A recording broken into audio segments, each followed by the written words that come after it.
Hey, I'm Thomas. Around 10,000 years ago, our long lost ancestors went through the Neolithic revolution. The very thought of leaving the nomadic style of living has caused the emergence of a group of individuals that is bigger than a family or a tribe, a village, or something even smaller than this, a hamlet, if we were to use some old-timey English. With the need to hunt and to gather completely gone, the struggles of having to travel with your entire tribe, including children, the elderly, and the injured, is also gone.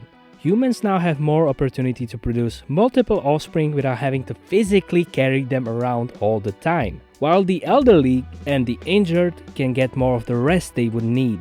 The birth of a village makes way for the birth of the town and the city. Surely, more people don't necessarily change the values or traditions of the people inhabiting it, right? Whether you add one fish into the aquarium, or let's say 700, provided you have a big enough aquarium, their values and beliefs don't change. Not really. Humans are not fish, obviously. We are very social creatures. For example, try guessing how many people, on average, are you able to maintain a stable social relationship with? Someone you might want to hang out with when you meet them unexpectedly. 10? 25? 50? 150 people. This is called the Dunbar's number, and Robin Dunbar has averaged it between 100 and 250, with 150 being the nice common middle. 150 people sounds like an agreeable amount of people to form our village. The next rational step is to split up, find some new land, and to begin the formation of a village again. This is also the behavior of our closest animal relative, the chimpanzees, with the Dunbar's number being somewhere close to 50. It can also grow to a number of around 150. The individual families of chimps group up, making a troop. After reaching their cognitive maximum of individuals, they branch off and begin the process again. But humans are neither chimps. Chimpanzees have been observed using all kinds of tools to make things easier for them, as we do. But we have an adventure they never toppled. A story. Not necessarily something that would resemble a magical tale filled with fantasies or anything of that sort. No, they were much simpler. A meme. This is the leader. You do not really know any of his favorite meals or his closest of companions or anything, actually. You only heard the story of him being the leader, and you acknowledge it. The story or the meme goes that there are people in this village who proclaim themselves as inhabitants of this village only. They've become your fellow village folk, citizens. So far, you could proclaim yourself a member of a tribe because you knew each and every person personally. Now, you can call yourself a member of a village because you have at least one thing in common with the whole group. You follow the same meme. But still, there are people you need to know. The people that help the sick, assist during birth, build stuff, farm stuff, assemble the farm stuff, aka cook, lead. You must follow the norms and traditions of everyone having a place here. Else, you get thrown out. That is how the tribes worked anyway. You focus on always helping your close ones. You idolize hard work since it makes things running over here, right? This is where we get to experience evolutionary psychology. Every behavior, every marketing design, TikTok algorithm, the feelings you feel, the reactions you have can be attributed to the way you were evolved to adapt and solve problems. Until we reach a stage where evolution is no longer our only way of changing our fundamental basics, like say cybernetics, we will forever be fueled by the need to reproduce, eat, and stay in your tribe.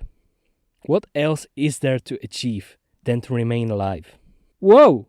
That is no village, that is what we call a town! A population grew much beyond the human's Dunbar's number. With so many people around, there's surely a lot of mouths to feed as well. So you put your heads together and fix one problem after another.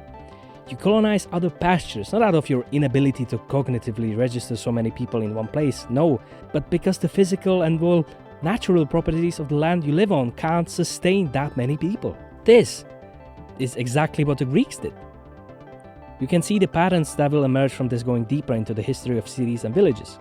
Cities are being supplied by the nearby villages with less people, but more land to farm on, both in terms of fertility and the actual surface area.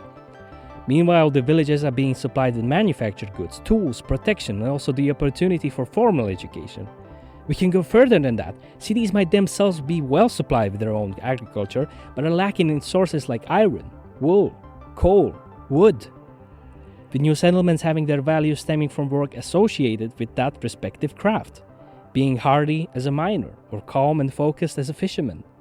But let's go back to the split from the first city to the first colony. Will the colony still feel like the true inhabitants of their home city? Or will they adopt a new perspective? What about the new generations being born into the colony? Will they feel any duty in upholding the values of the old country? We are back where we started. We're back at tribalism. Uga booga me good, you bad. With inhabitants of the new village slowly but surely not feeling any inclination to uphold the values of the city they don't even live in anymore. They slowly learn to respect their own ways of living. The ones that have always worked, the need to be close to your loved ones, to indulge in hard work, to be able to sustain the life of each member of your new society. You could also say they aim to preserve, sustain, to conserve. But this clearly cannot be conservatism. We are well beyond the ancient lands of the Greeks, since conservatism as an actual established political ideology has proclaimed itself around the 18th century in England, right? There aren't any real cases in history of this except for the traditional tendencies that those villagers had. They don't really try to preserve customs and values. They don't fight for the land they once owned or punish anyone that has strayed from the normal, right? Well, maybe the church and the monarchs and the reformers and church and the enlightened and church. Yeah, church does have beef with anyone basically. And religion has most commonly been attributed to the conservative viewpoint. The stereotypical way we portray people from the past, old people, usually involves seeing them as old-fashioned or lacking behind the modern experiences we have, the old and the new. But surely the townfolk also have their own ways that they want to conserve and to protect. By that logic, every group, even a town, eventually becomes traditional and conservative.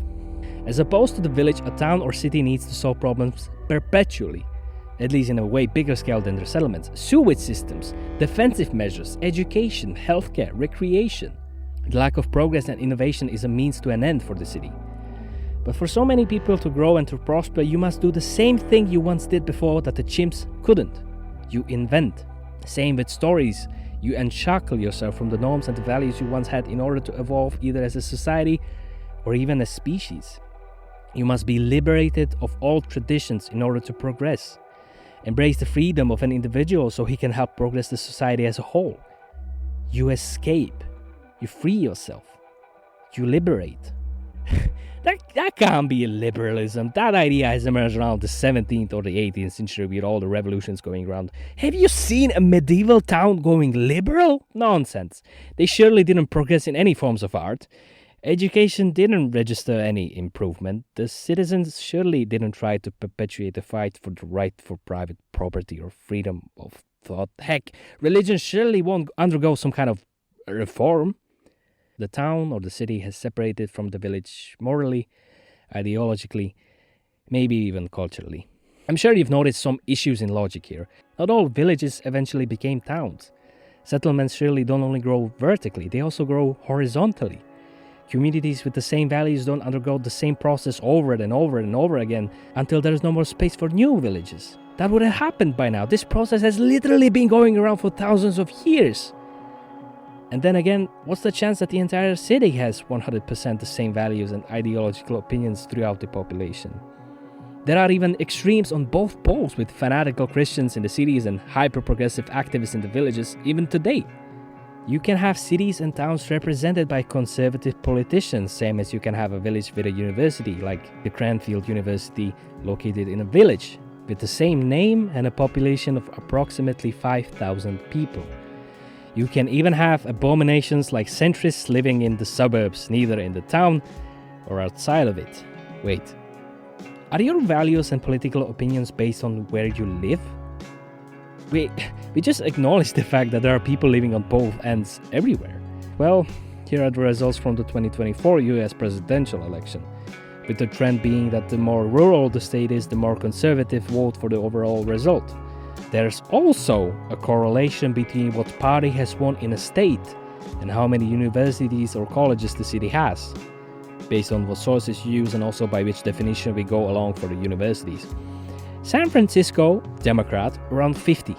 Austin, Texas, being an enclave of majority Republican state, having around 15. Knoxville, Tennessee, predominantly Republican, has around 10, and Provo, Utah, just 8. Of course, we are comparing apples with oranges, since there's a higher possibility of having a university the bigger the population the city has, and conservative values are more commonly pronounced in the rural countryside anyway. But what do I know? I'm a European. There is no letter P in the United States of America. Europe is known for its penis. Anyway, on top of all of that, we are ignoring other factors like nationalism, the preference for one state above other states or even their own cities, class struggles contained in the socialist ideologies, where the entire question of any association with a group other than the entire human species is irrelevant. If only there was one movement, a stance where all the already established groups can settle their differences on, one that can unite the people across the whole cultures, societies, political views, and, well, the planet. Populism is the term for a whole range of political stances, where the representatives emphasize the issues of the common people. Who are the common people? Well, it's the conservatives and the liberals and the nationalists and royalists and the socialists and the libertarians. We just lost the fundamental part which makes an ideology. Saying you are a conservative because you live in a village is at the same level of cohesion as saying that you're a follower of populism because you only believe in that one politician. Whether we've chosen to live in a city or a town was throughout the entire history a decision completely up to us. Same as it is with choosing whether you're blue or red. It could be a matter of coincidence. What experiences we went through, what choices we had, what motivated us to believe in what we believe. Is there even a reason we want to unite all of us into one singular group? Or let's say, a city? Wouldn't all of the issues presented, like tradition or progress, be an issue of what politician gets to represent them the best? So that my tribe gets to thrive, prosper, and to remain. Would we just return to monkey? Thanks for watching.